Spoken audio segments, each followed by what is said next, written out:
하나님의 말씀은 살아있고 활력이 있어 좌우의 날선 어떤 검보다도 예리하여 혼과 영과 및 관절과 골수를 찔러 쪼개기까지 하며 또 마음의 생각과 뜻을 판단하나니 지으신 것이 하나도 그 앞에 나타나지 않음이 없고 우리의 결산을 받으실 이의 눈앞에 만물이 벌거벗은 것 같이 드러나느니라. 그러므로 우리에게 큰 대제사장이 계시니 승천하시니 곧 하나님의 아들 예수시라. 우리가 믿는 도리를 굳게 잡을지어다. 우리에게 있는 대제사장은 우리의 연약함을 동정하지 못하실 이가 아니요 모든 일에 우리와 똑같이 시험을 받으시니로되 죄는 없으시니라. 그러므로 우리는 긍휼하심을 받고 때를 따라 돕는 은혜를 얻기 위하여 은혜의 보좌 앞에 담대히 나아갈 것이니라. 아멘. 할렐루야. 오늘 말씀 가운데 성령이 우리 마음에 각자의 마음에 내재하시면서 하나님의 은혜가 충만하기를 주님의 이름으로 축원합니다. 오늘 말씀을 보니까 하나님의 말씀은 살아있다고 그랬어요. 하나님의 말씀이 살아있다. 하나님이 계신데 또 말씀이 계신다는 뜻이에요. 하나님의 말씀. 그럼 하나님이 계시고 또 뭐가 있어요? 말씀이 있다라고 하는 것은 그 말씀이 바로 누구예요? 예수 그리스도. 말씀이 육신되어 이 땅에 오신 예수 그리스도를 말합니다. 살아있고 말씀이 살아있는데 활력이 있어 좌우의 날선 어떤 검보다 예리하여. 활력이 있다는 것은 움직인다는 뜻이에요. 활동을 한다는 뜻이에요. 누가 활동을 합니까? 성령 하나님이 활동을 합니다. 그래서 하나님의 말씀 살아있고 활력이 있어 요 6, 7글자 안에 성삼위일체가 다 드러납니다. 그 안에. 그래서 날선 어떤 검보다도 예리하여. 자, 성령의 말씀이 검보다도 예리하다는 것은 우리 인간을 향해서 이해할 수 있도록 표현한 말씀입니다. 근데 그 예리한 검보다 더 예리해가지고 혼과 영과 및 관절과 골수를 찔러 쪼개기까지 한다. 인간을 쪼개는데 어떻게 쪼개느냐? 혼을 나누고 또 영과 육신을 나눈다. 혼과 육신, 영과 육신이 있는데 영과 육신이 합해져서 뭐가 생겼어요? 혼이 생겼어요. 근데 혼까지도 전부 분리시킨다 이런 뜻입니다. 하나님이 인간을 뭘로 만드셨어요? 처음에 흙으로 만드셨습니다. 근데 흙으로 만드시기 전에 하나님이 준비시켜 놓은 게 있어요. 그것이 뭐냐? 코를 통해서 집어넣으실 영이 미리 준비시켜 놓았다는 것입니다. 그래서 흙으로 지은 사람보다 뭐가 먼저 준비되어 있어요? 하나님의 영이 먼저 준비되어 있다는 것입니다. 그래서 혼과 영과 육신을 이렇게 합해 놓아서 또 하나님이 육을 만들어 놓고 그 코에다가 하나님의 영을 집어넣었더니 두 개가 합해서 뭐가 됐다? 생명이 됐다. 이 생명이 뭐냐? 살아있는 영. 그래서 영이 살아있다라고 할 때는 바로 그것을 혼을 이야기합니다. 인간이 살아가면서 혼이 빠졌다 이렇게 얘기도 하셨는데 자기 생각이 다 빠진 거. 육신으로 살아가는 사람들을 갖다 빗대어서 하는 얘기일 수도 있지만은 생각은 멀쩡한데 딴 생각을 하고 살아간다는 거죠. 혼이 빠졌다. 정신이 없다. 이런 뜻입니다. 혼과 영과 관절과 골수를 찔러 쪼개기까지 하면서 그 또한 마음의 생각과 뜻을 판단한다. 마음이 있는데 마음에서 나오는 생각이 있어요. 또 그것을 하나님이 어떻게 한다? 다 알고 판단하신다. 이런 뜻입니다. 인간의 본질을 다 폐하지.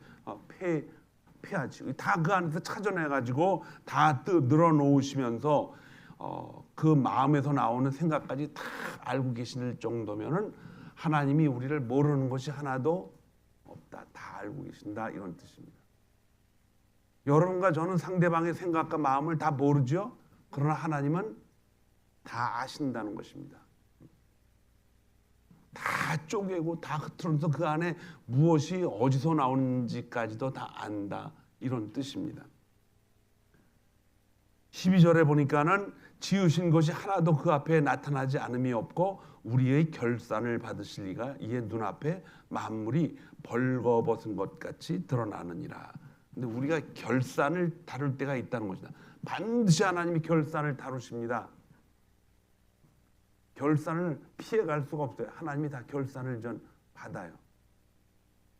젊었을 때에는 이 결산이 뭔지 몰랐어요. 그런데 나이가 들어가면서 하나님이 창조한 모든 사람들에 대해서 뭘 하신다? 결산을 하신다는 것이다. 이게 무서운 거죠. 심판이 있다, 이런 뜻입니다. 그래서 하나님 앞에 지음받은 모든 인간이 그 자리를 피할 자가 아무도 없다는 것입니다. 만물이 벌거벗은 것 같이 드러나느니라. 하나님이 쪼개가지고 어디서 뭐가 잘못됐는지 다 드러낸다는 것입니다. 그래서 그분이 이제 그것을 드러나게 하기 위해서 그분이 하시는 일이 있어요. 그게 뭐냐? 우리의 삶 속에서 다 어떻게 한다? 보고 계신다는 거예요. 하나님이 안 보고 계시는 것 같지만 다 보고 계신다. 그래서 우리의 인생의 결말이 그분 앞에 나타난다면은 우리는 어떻게 됩니까? 그분이 원하는 대로 살아가야 되겠죠. 그분이 원하는 대로 살아가야 나중에 결산을 볼 때 어떻게 됩니까? 다 드러낼 때에 근심 걱정이 없어지는 거예요. 근데 드러내지 않고 살고 있다가 하나님 앞에 서게 됐을 때에 그때 뭐가 생깁니까? 우리 안에 근심과 걱정이 생깁니다. 여러분, 하나님 앞에 설 때에 가장 큰 축복은 뭡니까? 근심 걱정이 하나도 없는 거. 누구한테? 하나님 앞에. 근데 하나님 앞에 우리가 근심 걱정을 안 가지고 살아갈 수가 없어요. 왜? 우리 자체가 완전하지 못하기 때문에 항상 뭔가를 숨기려고 그러고, 그래도 요거는 하나님이 못 보실 거야, 그렇게 생각은 안 하지만 순간순간 잊어버리며 살아갈 수밖에 없어요. 그분이 원하는 대로 우리가 살 수가 없습니다. 왜 그러냐면 우리가 죄로 물들어 있기 때문에. 죄는 우리의 육신 속에서 항상 나타나고 피할 길이 없습니다. 여러분들이 육신을 가지고 저도 살아가는 동안은 육신의 의욕이 항상 나타나게 돼 있어요. 그래서 우리는 심판 받는 그날 피할 길이 사실은 없습니다. 하나님 앞에 이거는 아니지요 라고 뒤로 감출 수가 없다는 것입니다. 자, 그런데 14절부터 아주 중요한 하나님의 그 약속이 하나 나옵니다. 우리에게 큰 대제사장이 계시니, 그분이 누구예요? 예수 그리스도입니다. 그런데 대제사장이라는 말이 나오는데 제사장 중에 큰 대제사장이 바로 예수님이에요. 그런데 거기다 또 무슨 말을 붙였어요? 큰 자를 하나 더 붙여서 어떻게 표현하기보다 인간들이 알 수 있는 말은 큰 대제사장인데 예수님을 그보다 더 크신, 그러니까 요 말을 한국말로 그대로 하면 큰, 정말로 큰 대제사장, 이런 뜻이에요. 그 대제사장이 계시는데 그분이 누구라?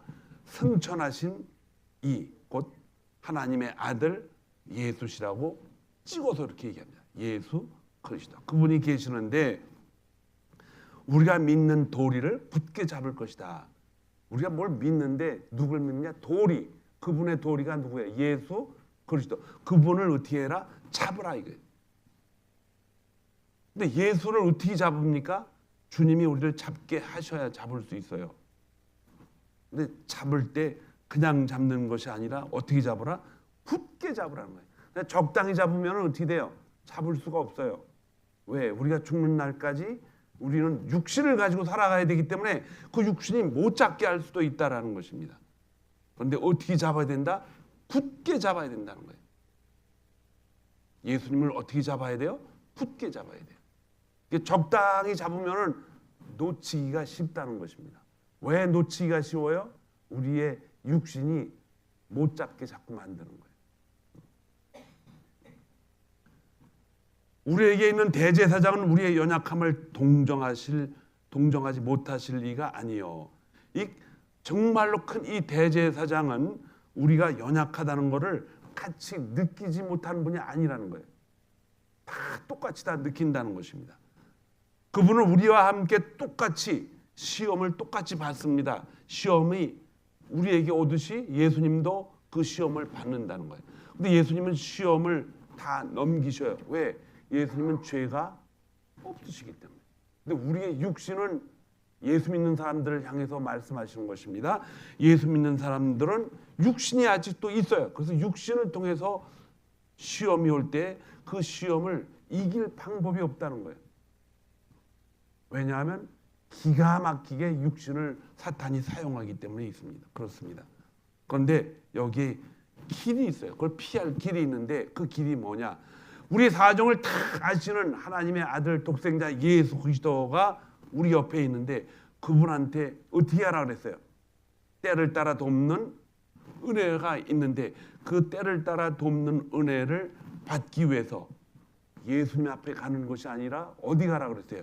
은혜의 보좌 앞에 담대히 나가라. 이게 오늘 읽은 성경의 모든 부분입니다. 이해가 가셔요? 은혜의 보좌. 자, 은혜의 보좌 앞에 왜 가야 되는가? 은혜의 보좌는 언약궤를 말합니다. 구약 성경에서 말한 언약궤. 궤가 있는데 인간과 하나님과의 만남을 통해서 약속한 언약이 있다는 거예요.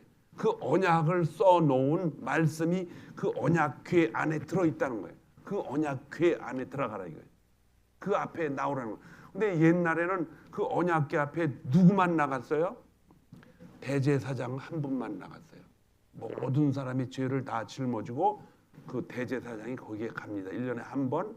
근데 대제사장이 죄를 지을 수 있어요, 없어요? 지을 수가 있죠. 그 자기가 맡은 그 사명을 잊어버리고 죄를 지을 수가 있다는 거예요.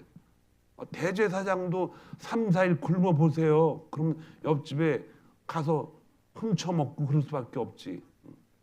그 죄를 짓는 거예요. 근데 아무도 모르죠. 그런데 누구만 하셔요?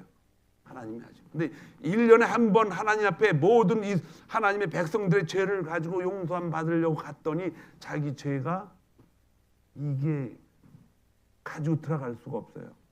모든 사람 아무도 몰라요. 그럴 때 어떻게 하라고 했어요? 대제사장의 발에다가 밧줄을 묶어가지고 거기다 딸랑딸랑 줄을 달아가지고 들어갔다가 하나님 앞에 먼저 회개하고 들어가야 되는데 대제사장이 그걸 해결을 못하고 들어가면 그 안에서 어떻게 됩니까? 죽습니다. 대제사장이 들어가서 나오질 않아요. 그러면 아무나 못 들어가니까 그 다음에 있던 사람이 어떻게 합니까? 줄을 잡아다닙니다. 딸랑 소리면 그 안에서 살아있으면은 탁 챙겨서 또 딸랑 소리를 내야 돼요. 아, 살아계시네. 그럼 나오는 거예요. 그런데 반응이 없으면 그건 뭐예요? 죽은 거예요. 그럼 어떻게 해야 돼요? 그걸 집어내야 됩니다. 그 다음 회의를 해가지고 또 대제사장을 하나 뽑아가지고 그 자리에 돌아갈 때 어떤 마음으로 들어가 있어요? 한 발자국 한 발자국. 또 죽을까봐 조심스럽게 들어가는 거예요. 그래서 찬송에도 그게 있죠. 한 걸음 한 걸음. 그런데 한 걸음 한 걸음 갈 때 누구하고 같이 가요? 예수님과 함께. 한 걸음 한 걸음 주 예수와 함께. 왜 주 예수와 함께 가요? 죽지 않으려고. 그분하고 같이 가는 거예요. 그분은 우리의 모든 것을 다 아시기 때문에 그분과 같지 않으면 같이 걸어가면은 어떻게 된다? 죽지 않는다는 거예요. 그래서 그 찬송이 나온 거예요. 은혜의 보좌를 법궤라고 그러죠. 언약궤. 약속이 들어있는. 근데 이 언약을 가만히 전부 훑어보면요. 사람이 할 수 있는 일이 하나도 없어요. 전부 정말 목숨을 내놓고 해야 될 일이에요. 그거는. 그 언약궤의 진실을 예수님이 이 땅에 오셔서 하신 말씀이 뭐냐? 바로 산상수훈이에요. 그것이 마태복음 5장에 있습니다. 그 5장을 쭉 읽다 보면은 남의 것을 훔치면은 어떻게 하라 했어요? 손을 잘라버리고 눈을 봐서 죄를 졌으면 그 눈을 어떻게 하라? 빼버려. 이게 언약궤에서 나온 하나님의 말씀을 예수님이 설명하는 거예요. 아니 그러면 어떻게 예수를 그땐 예수님을 믿으라 뭐 이런 말을 하시기보다는 성경을 번역을 하시면서 심령이 가난한 자는 복이 있다. 이 말씀을 하시면서 그렇게 말씀을 하시는 거예요. 인간은 율법을 지킬 수가 없습니다. 절대로 못 지켜요. 그런데 그 율법을 지킬 수 있도록 그 자리에 누가 계시느냐? 예수 그리스도가 계신다는 거예요. 너무 기쁜 사실이죠? 이걸 복음이라고 그러는 것입니다. 그 언약의 말씀대로 하나님이 이렇게 하겠다, 앞으로 이렇게 하라라고 했죠. 우리가 못 지키니까는 그 못 지키는 걸 하나님이 다 아시죠. 그런데 아심에도 불구하고 그 언약궤를 우리에게 주면서 지켜라, 못 지킨다 맞습니다. 못 지키니까 그 언약궤 자리 앞에 누구를 세워놓으셨느냐? 예수 그리스도를 세워놓으신 거예요. 예수 그리스도를 봄으로 인해서 여러분과 저는 하나님이 언약궤가 어떤 내용이라는 것을 그때서야 볼 수가 있는 것입니다. 예수 그리스도를 만날 때에 그 예수 그리스도를 통해서 언약궤의 내용을 우리가 받아서 먹을 수가 있어요. 우리 몸에 아주 귀한 삶의 소스로 우리가 간직할 수가 있다는 것입니다. 그 언약궤를 이해할 때 우리는 바로 하나님이 주신 우리에게 주신 그 언약궤의 내용이 바로 우리 자신을 위한 것임을 그때서야 이해가 됩니다. 고린도전서 15장 9절에 보면은 사도 바울이 이런 말씀을 했습니다. 나는 사도 중에 가장 작은 자라. 나는 하나님의 교회를 박해하였으므로 사도라 칭함받기를 감당하지 못할 자니라. 그러나 내가 나 된 것은 뭐로 됐다? 하나님의 은혜로 된 것이니 내게 주신 그의 은혜가 헛되지 아니하여 내가 모든 사도보다 더 많이 수고하였으나 내가 한 것이 아니요 오직 나와 함께 하신 하나님의 은혜로다. 하나님이 나와 함께 했기 때문에 자기는 예수 믿는 사람들 그 교회를 박해한 사람이었음에도 불구하고 그것을 하나님의 은혜로 깨닫게 되니까는 자신은 다른 사람 사도보다 더 많이 수고했음에도 불구하고 뭐 했다? 내가 한 것이 아니라 하나님의 은혜로 한 것이라. 이 하나님의 은혜를 그가 깨달은 후에는 그가 가지고 있는 모든 권력과 부와 재산과 그가 가지고 있는 지식들 이런 것들이 하나님을 아는 예수 그리스도를 아는 지식보다 높질 않아요. 그 예수 그리스도를 아는 그 지식이 가장 높은 데 있고 다른 것은 다 밑에 있기 때문에 그건 다 뭐다? 예수 그리스도를 아는 지식을 방해하면은 다 뭐가 돼버려요? 배설물로 돼버리는 거예요. 가치가 없다 이런 말은 안 되겠지만 그 가치가 있어요. 여러분 배설물이 전혀 가치가 없는 건 아니에요. 여러분들 배설물이 안 나오면 죽습니다. 큰일 나요. 그것도 중요해요. 그런데 하나님을 아는 지식이 가장 소중하기 때문에 그 배설물조차도 하나님을 아는 지식에 굉장히 쓰임을 받는다 이런 뜻입니다.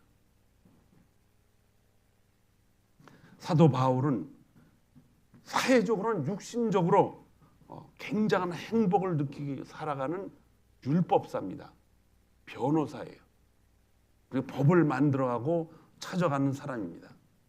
그런데 그가 하나님의 은혜를 만나고 이걸 배설물처럼 여겼습니다. 누구를 만나고? 부활하신 예수 그리스도를 만나고. 저와 여러분이 사도 바울과 같은 그런 향기를 품고 살려면 결국 누구를 만나야 돼요?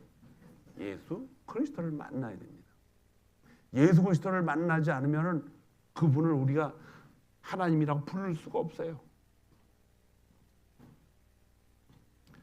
그분은 예수 그리스도를 만나는 일로 인해서 뭐가 생겼느냐? 눈병, 안질이 생겼어요. 평생 이 눈병으로 고통을 받으며 살아갑니다.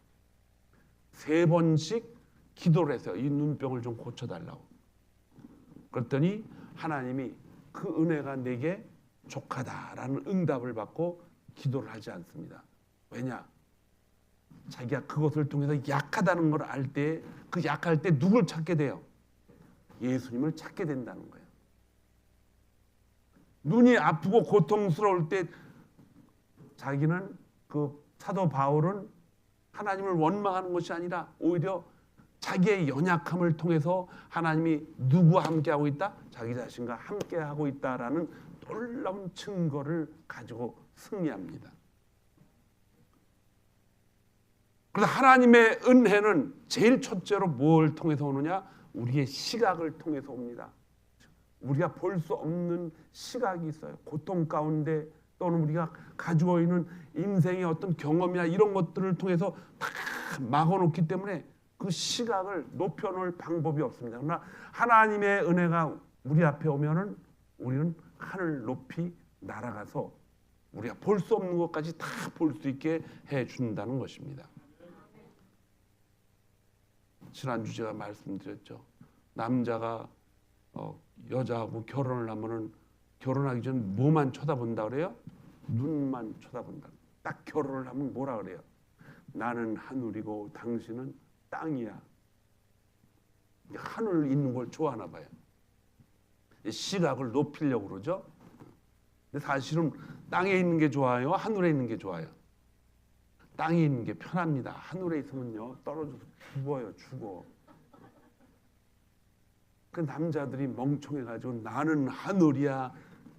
그러다가 나이가 자꾸 드니까는 전 땅으로 뚝 떨어져서 그냥 하늘에 있던 영화를 언제 찾나 하고서 그냥 슬퍼하며 근심하며 살아가는데 못 찾습니다. 땅이 제일 좋아요. 그런데 문제는 사랑하는 아내들이 어디로 올라가려고 그래? 자꾸 하늘로 올라가려고 그러니까 하늘에 있던 남편이 그걸 못 보는 거예요. 이렇게 가정에서 나이가 들면 들수록 뭐가 돼요? 자꾸 부부싸움이 생기죠. 둘 다 어디 살아야 돼요? 땅에서 사는 게 좋습니다. 자, 그런데 땅에 살아도 우리는 하늘의 시각을 놓쳐서는 안 됩니다. 왜? 우리가 살아온 동안 많은 경험과 지혜와 지식들이 하늘의 것을 말씀을 통해서 많이 보아왔기 때문에 그것을 어디다 뿌려야 돼요? 땅에다가 뿌려놓는 삶을 살아야 될 줄로 믿습니다. 그래서 은혜를 깨달을 때는 우리는 우리의 시선이 항상 하늘에 옮겨져 있다는 걸 기억을 해야 돼요. 그런데 이걸 깨닫지 못한 사람들은 어디로 자꾸 올라가려고 그래요? 하늘로 자꾸 올라가서 내가 하늘이야. 어려움이 생기죠. 그러면 하나님은 우리에게 은혜를 주십니다. 사도 바울에게 주셨던 은혜 못지않게 여러분과 저에게도 은혜를 주셔요. 은혜를 주셔서 하나님이 우리에게 주신 율법이 우리를 하나님 자신을 위한 율법이 아니라 누구를 위해서? 우리 자신을 위한 것임을 깨닫게 돼요. 무엇을 받으면? 은혜를 받으면 그렇게 된다는 것이죠. 그 은혜가 굉장히 중요해요. 하나님의 은혜를 깨닫는 저와 여러분이 되기를 주님의 이름으로 축원합니다.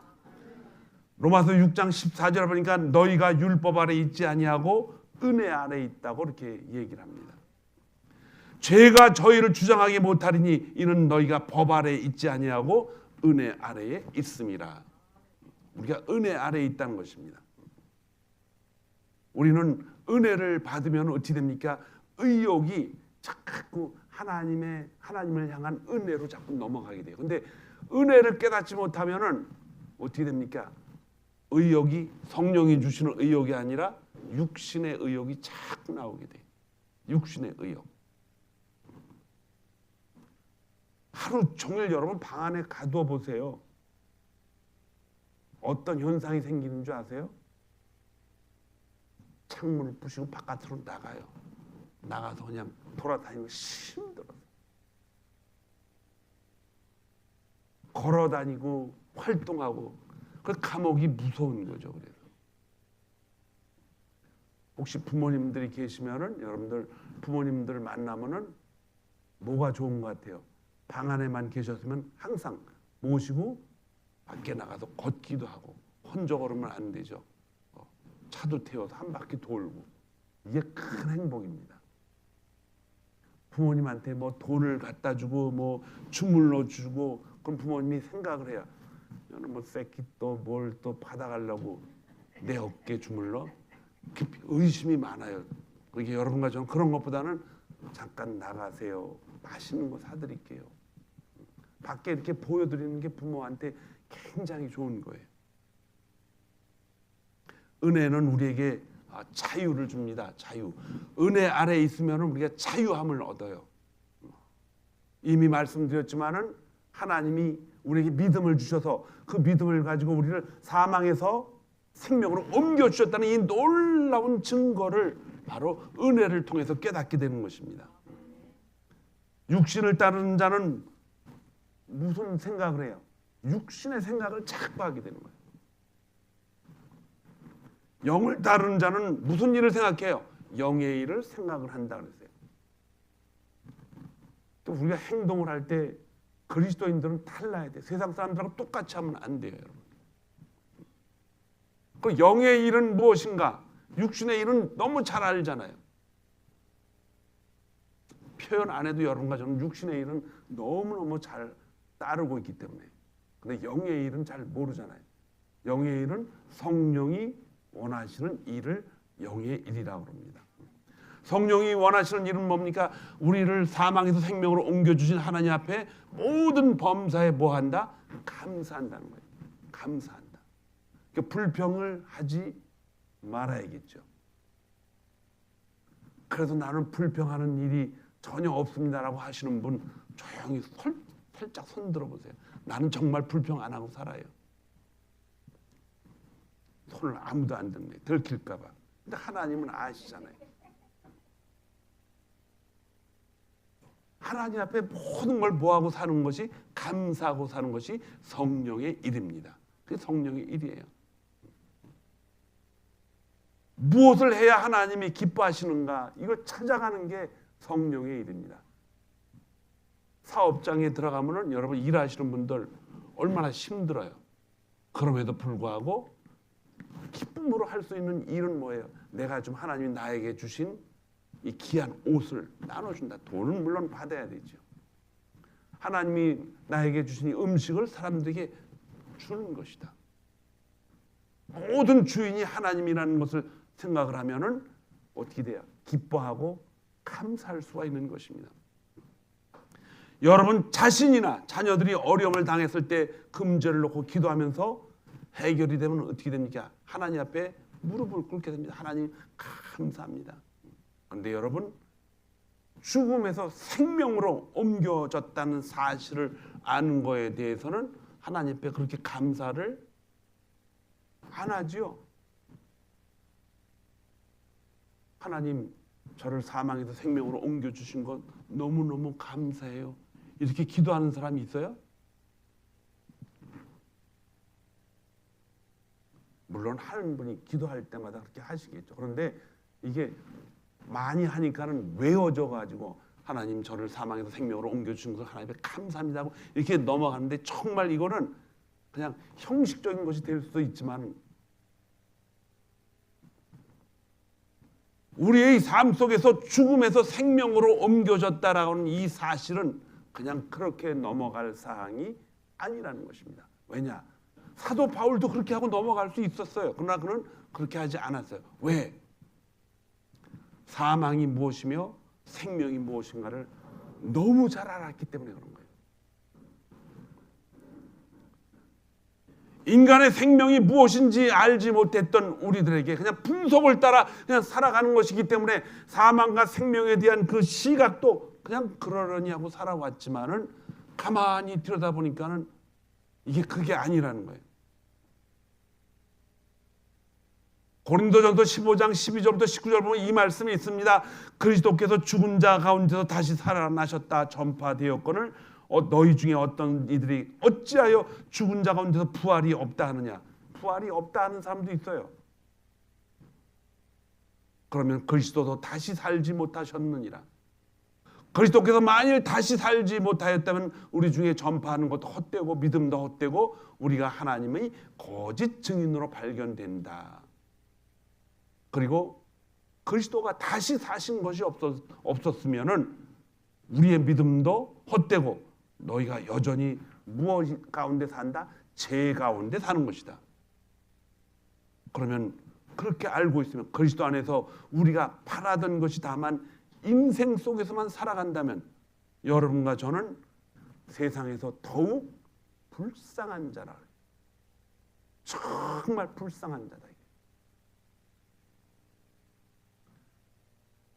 여러분들이 차를 타고 운전하면서 이제 그냥 살고 있으니까 이렇게 살아가고 가지만요. 제가 아는 미국 형제 중에 자식한테 운전 면허를 가르치면서 그 말을 해요. 길이 두 손일 때 이렇게 엇갈려서 가잖아요. 그러면은 그냥 가는 게 아니라 저 앞에 오는 차가 너를 뭐 할 수 있다? 죽일 수 있다.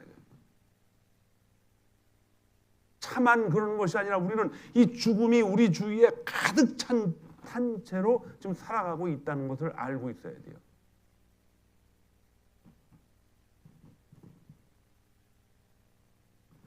그래서 이 죽음에서 벗어난 이 자유함을 결단코 놓치지 말라는 것입니다, 여러분. 여러분 카톡으로 또 전화하고 뭐 그러면 그런 거 많이 보내잖아요. 계란을 3개 먹으면은 정말 건강해 돼. 근데 일주일 있다가 4개 이상 먹으면 또 안 된다고 의사가 연락이 왔어. 하루에 그래도 7,000 걸음 이상 걸어야 좋대. 열심히 걷다가 어느 날 다른 의사가 그러는데 7,000보 걸으면 무릎에 물렁뼈가 다 없어져서 한 1,000보만 걸어도 된대. 그러니까 이런 거는 맨날 왔다 갔다 해도 시간을 다 먹기는 거예요. 여러 가지가 시편을 읽다든지 성경을 쭉 읽다 보면요, 하나님 앞에 받는 은혜의 말씀은 그냥 건성으로 넘겨지는 것이 아니라 가장 밑바탕에 뭐가 깔려 있느냐? 생명과 사망으로 깔려 있는 거예요. 그걸 놓치고 겉에 있는 것만 그대로 읽다 보니까는 우리가 이해하고 깨닫는 것이 다 어디로 향하느냐? 육신의 요구 사항으로 다 빠져나가 버립니다. 그것은 은혜라고 할 수가 없는 것입니다.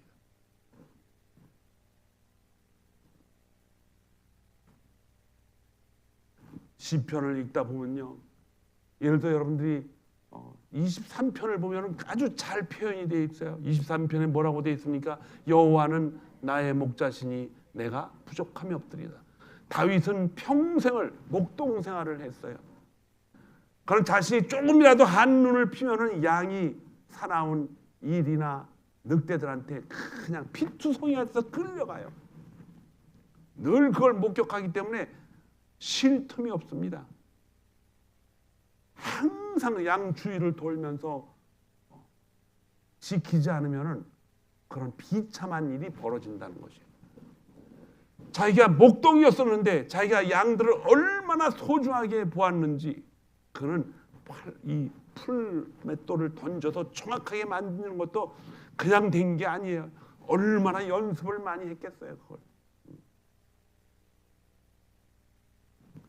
그런데 자기 자신을 되돌아보면서 그는 여호와는 뭐다? 나의 목자였다는 것을 그는 고백을 합니다. 하나님이 눈동자같이 지키지 않으면 어떻게 된다? 우리는 우는 사자와 같이 먹이를 찾는 사자한테 뭐가 된다?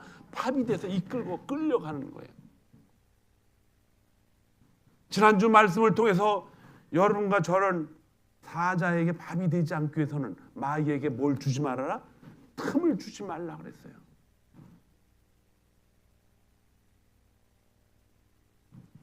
말씀을 읽으면서 우리가 오늘 받는 느낌이나 은혜나 이런 것들 한 구절 적어가지고 기록을 해놨다가 그 은혜를 다른 사람들과 나누기를 원하는 마음이 내 안에 생겨야 됩니다, 여러분. 달걀 3개, 4개를 전하는 게 아니라 내가 말씀을 읽다가 이 귀한 말씀을 내가 마음에 느껴가지고 자매님하고 형제님하고 같이 나누기를 원해요. 나누려면 뭘 해야 돼요? 1230을 해야지. 1년 내내 1230 전도운동에 한 번도 실천을 안 하는 사람이 많아요.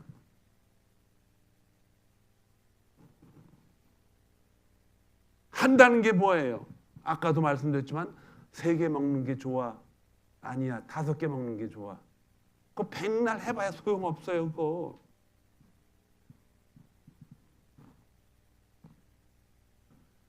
하나님의 말씀을 매일매일 은혜의 구절을 읽으면서 내 안에 느끼는 것이 있어야 되는데, 그 느끼는 것이 뭐냐? 사망과 생명을 갈라놓는 그 말씀이에요. 읽다 보면 내 안에 눈물이 나요. 하나님, 이래서 나를 구하셨군요. 이래서 독생자가 이 땅에 오셨군요.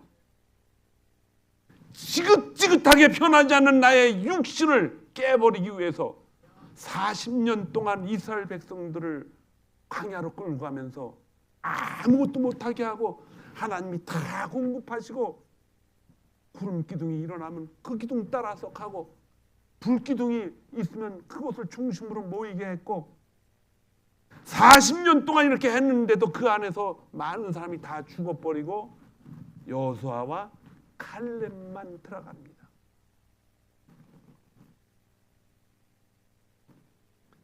여호수아와 칼렙만 들어가면서 앞에 놓인 여리고성을 그들은 하나님이 하실 것이라는 놀라운 증거들을 제시하면서 말씀대로 여리고성을 몇 바퀴 돌아요?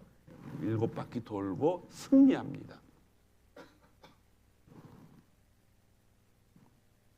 여러분과 저의 삶 속에서 여리고성이 무너지는 일들은 바로 언제 일어나느냐? 하나님이 우리에게 준 은혜의 상승 기류를 탈 때 일어나는 거예요. 하나님의 인도하시는 손길을 보게 되면요, 탐대해진다고 성경은 말씀하고 있습니다. 그 탐대해지는 것은 바로 여러분과 제가 살아남는 비결입니다. 여호수아와 갈렙이 가졌던 그 눈은 어디로 이제 돌려야 됩니까? 예수님 쪽으로 돌려야 돼요. 이제 성령을 통해서 예수 그리스도를 보는 눈은 그냥 얻을 수 있는 것이 아닙니다. 그것은 훈련을 통해서 얻게 되는 것입니다. 40년 동안 훈련을 통해서 여호수아와 갈렙이 그 눈을 그 마음의 훈련을 받았기 때문에 가나안 땅은 이미 정착해 있는 많은 민족들이 있음에도 불구하고 하나님은 그 땅을 이스라엘 백성들에게 넘겨줍니다. 하나님의 약속대로 실천이 하나님이 하시는 거예요. 훈련은 고된 훈련입니다. 말씀의 훈련, 기도의 훈련, 전도의 훈련, 봉사의 훈련, 헌신의 훈련. 교회 안에서 이걸 하려고 좀 무진장 애를 쓰고 있는데, 여러분과 제가 그 훈련에 참석하지 않고 그건 교회에서 할 사람만 하는 거야 라고 한다면은 여러분은 상승 기류를 절대로 탈 수가 없습니다.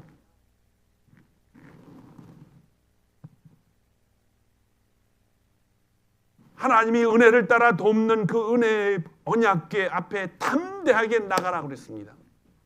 담대함은 훈련을 통해서 나타나는 것이지, 그냥 가만히 있다가 어려운 일만 생겼을 때 그 담대함이 나오는 것이 결코 아니라는 것입니다. 예수님께 시선을 고정하시기 바랍니다. 히브리서 기자는 믿음의 주요 온전케 하시는 예수 그리스도를 바라보라고 그랬어요. 우리가 원하는 것은 세상의 환경과 세상 뉴스가 아니라 오직 예수께 시선을 맞출 때 방향을 잃지 않습니다.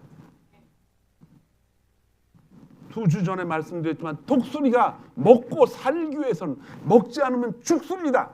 그러기 위해서는 어떻게 해야 됩니까?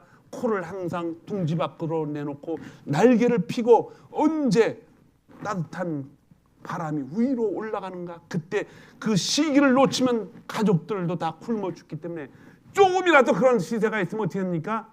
날개를 펴고 바깥으로 몸을 던지면 어떻게 됩니까?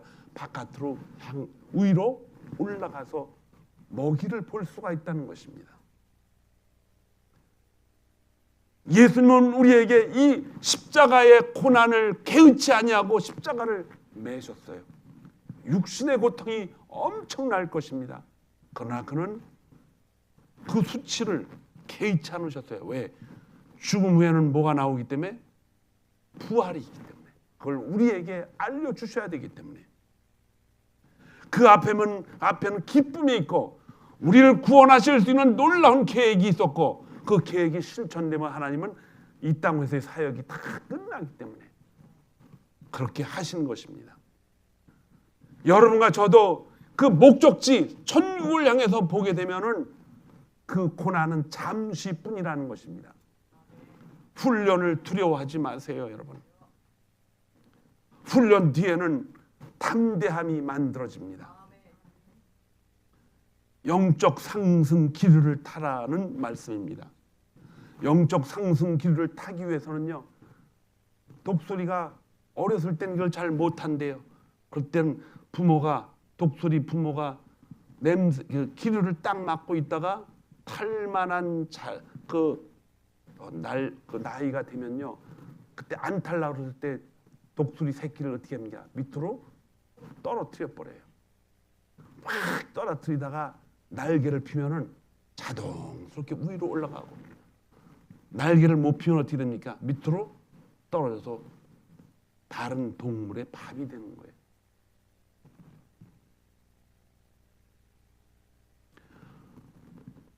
로마서 5장 2절부터 6절까지 이 말씀이 있습니다. 또한 그로 말미암아 우리에게 믿음으로 서 있는 은혜에 들어감을 우리가 얻었다는 거. 믿음에 들어갈 수 있어요. 이제는 그 언약궤 앞에 누구나 다 들어갈 수가 있다는 거예요. 그리고 그 들어가면서 하나님의 영광을 바라보면서 즐거워할 수 있다는 거예요. 뿐만 아니라 그 영광을 보러 올라갈 때 환난이 생길 수도 있지만은 그래도 그 환난도 즐거워한다는 거예요. 왜냐하면 환난은 뭘 만들어요? 인내를 만들고, 인내는 연단을 만들고, 연단은 뭘 만들다? 소망을 주는데 소망이 이루어진다는 거예요.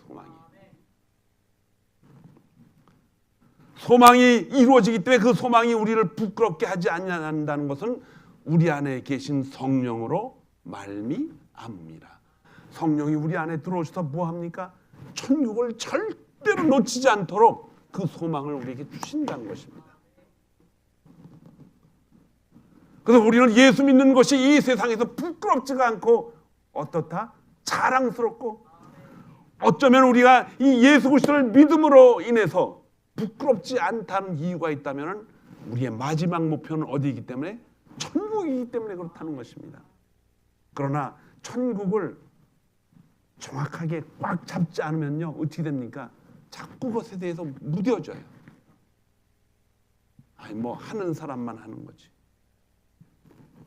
여러분 주보에 보면은 토요일 날 노방전도 할 때 거기 팀들을 이렇게 적어놔요. 근데 오늘부터 이제 이번 주부터 스케줄이 바뀝니다. 1번 1교부를 거기다 적어놨어요. 이 훈련입니다. 훈련. 1교부 교부장님은 이걸 잘 기억하고 계셨다가 전화를 해가지고 교구장이 안 움직이면 그 안에 교구가 누가 움직일 거예요? 교구장이 먼저 가서 내가 오늘 나갈 테니까는 성도님들 중에 나갈 수 있는 사람들 찾아가지고 나가가서 뭐 해야 돼요? 혹시 방황하는 영혼이 있으면 뭐 해야 돼요? 그때 1, 2, 3공을 하는 거예요. 그때 1년 내내 한 번도 안 하고 12월 말이 다가오면 결산할 텐데, 중간 결산이에요. 그건 마지막 결산이 아니고, 마지막 결산은 천국 가서 할 거예요. 이제 중간 결산을 자꾸 하라고 이제 얘기하는 거예요. 왜? 중간 결산을 해야 또 정신 차리고 빠진 것도 확인하고 그렇게 할 거 아니에요.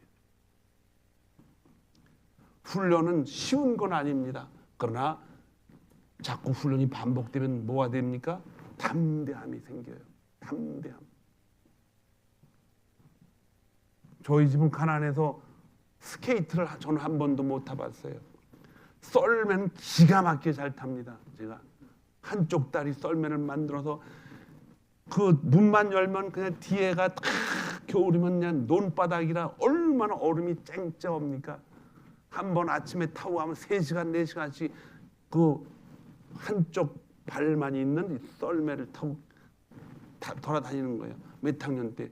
초등학교 4학년 때. 타고 다니다 돌아오면 땀을 뻘뻘 흘립니다.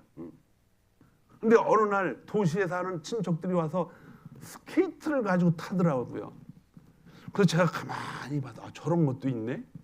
어린 나이에 그 스케이트를 보니까는 저러다 발목이 찔 것 같은데. 그래서 잘 타요. 날카로운데 그걸 잘 타고 다녀요. 그 다음부터는 제가 썰매를 안 탔어요. 우리 집엔 스케이트가 없었기 때문에 얼음판에 안 나가. 그래서 항상 생각하기로 어떻게 해서 스케이트를 탈까.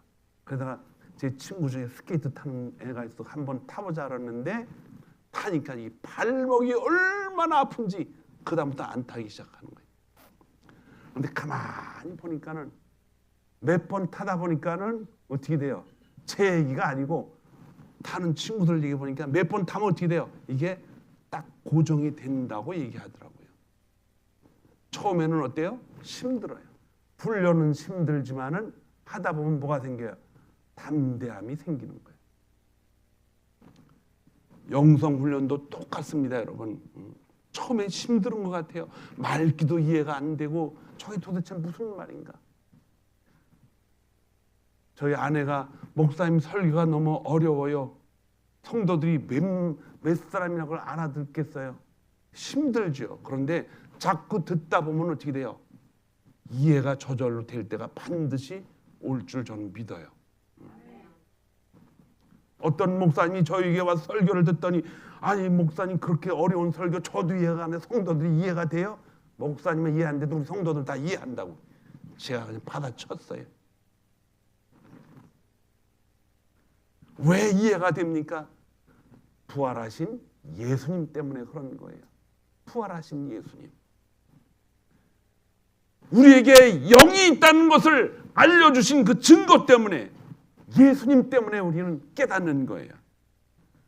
우리가 아직 연약할 때 기약대로 예수님께서 경건하지 않은 자를 위하여 죽으셨고 또 부활하셨습니다. 다윗의 고백에서 마지막 절에 이 말씀이 있습니다. 내 평생의 선하심과 인자심이 반드시 나를 따르리니 그 다음에 다윗의 고백이 나옵니다.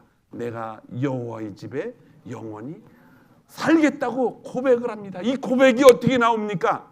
그는 목자가 되어 양을 치면서 그걸 배운 거예요. 이 고백이 그냥 나온 것이 아니라 훈련과 사망의 음침한 골짜기로 다닐지라도 내가 양들을 지켜야 되기 때문에 끊임없이 그 양을 지켰던 것처럼 나의 삶이 어렵고 힘들 때 내가 혼자 걷는 것이 아니라 하나님이 나와 동행하고 있다는 것을 깨닫는 그 순간부터 자기 자신을 되돌아보면서 그렇게 나를 지키고 나를 보호하고 한 발자국 한 발자국 걸어갈 때마다 나와 동행하셨던 그 주님이 내 안에 계신다면 내가 여호와의 집에 영원히 살고 싶다라는 이 욕망이 끊임없이 나오는 것입니다. 사랑하는 새벽빛교회 성도 여러분, 다른 거 어려운 말들도 많이 있지만은 몰라도 괜찮을 때가 있어요. 그러나 그리스도를 향한 내가 여호와의 집에 영원히 살겠다라고 고백할 수 있는 그 심정은 저절로 나오는데 이 저절로 나오는 것이 자연스럽게 나오지만은 어느 때 나오느냐? 훈련을 통해서 나오는 거예요. 기도 훈련, 전도 훈련, 예배도 훈련입니다. 봉사도 훈련이에요. 이런 훈련을 통해서 우리 안에서 해보니까 되더라. 해보니까 하고 싶더라. 해보니까는 나도 나가서 영혼 구원을 위한 1, 2, 30을 해보고 싶다. 라는 욕망이 나오는 것입니다. 우리가 움직이고 다른 사람을 돕고 다른 사람을 향해서 복음을 전할 수 있는 시간들이 영원하지 않아요. 잠시 잠깐입니다.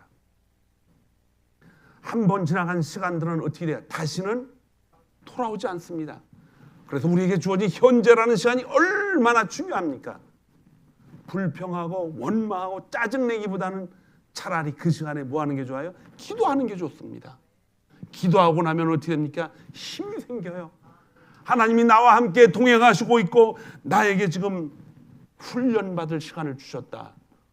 그 생각이 떠오르면 당장 토요일 날 나가서 복음을 전하는 그 라인에 서서 예수 믿으세요. 예수 믿으면 기뻐요. 그렇게 되기 위해서는 어떻게 해야 됩니까? 하나님 말씀을 읽고 내 안에서 뭘 깨달아야 돼요? 은혜를 깨달아야 됩니다. 은혜를 깨닫고 나만 품고 있는 것이 아니라 교부장한테 전화하세요. 교부관한테 전화하세요. 달걀 2개, 3개보다는 하나님 말씀에 이 말씀이 내게 오늘 너무 은혜가 됐어요. 나누고 싶어요. 그래요. 나눠야 돼요. 그냥 나가지 말고 여태까지 한 번도 쓰지 못했던 30불을 털고 나가서 같이 좀 식사 좀 하세요. 1230 운동한 지가 벌써 7년 가까이 돼요. 계산을 해보니까 7년 동안 교구원들을 위해서 30불을 한 번도 안 썼으면 1년이면 얼마인 줄 아세요? 365불이에요. 7년이면 얼마예요? 3, 7, 21. 9단은 알고 있어요? 그건 빨리 나오잖아요. 하루에 1불씩 저축하는 거예요. 누구를 위해서? 하나님의 영광을 위해서. 하나님이 가장 기뻐하는 일은 무엇입니까? 복음을 전파하는 거예요. 그 일을 위해서 우리가 한다면 하나님은 우리가 이 땅에서 필요한 모든 것들도 뭐 하신다? 다 채워주신다고 약속을 하셨어요. 그 약속이 우리가 받는 은혜입니다. 그것이 언약궤고 그것이 보좌 앞에 있는 것이고 그 보좌 앞에 우리는 담대히 나갈 수 있는 능력을 키우는 것이 뭐냐? 훈련입니다. 여러분, 훈련. 훈련에 참석하다 보면 하나님이 우리 앞에서 우리 손을 잡아주시기 위해서 우리를 끌어올리실 것입니다. 이미 말씀드렸지만은 많은 사람들이 환자가 앉아 있는데 거기에서 유독 38년 된 그 환자만 일어나 걸으라고 하신 예수 그리스도의 말씀을 듣는 것은 하나님의 약속입니다. 그분이 그렇게 약속을 했기 때문에 그분한테 가서 일어나 걸으라고 하는 거예요. 그런데 여러분과 저에게도 그 약속을 하신 우리의 그 장 본인이 바로 여러분과 저라는 것입니다. 그 말씀이 들려야 됩니다. 그 말씀이 잘 들리고 더 잘 들리기 위해서는 뭐 해야 됩니까? 훈련해야 돼요. 예배도 훈련입니다. 전도도 훈련이고 기도도 훈련이에요. 교회에서 다양한 프로그램을 진행할 때 여러분 그 프로그램을 놓치지 마세요. 참석하고 그게 뭔가라는 것을 깨닫게 될 때 하나님이 만들어 놓으신 영적인 상승 기류에 여러분이 날개만 피면 탈 수 있는 엄청난 시간이 올 줄로 믿습니다. 이 기류에 우리 새벽빛의 모든 성도들이 함께 타고 움직일 수 있는 하나님의 독수리들이 다 되기를 주님의 이름으로 축원합니다. 기도하겠습니다. 감사와 영광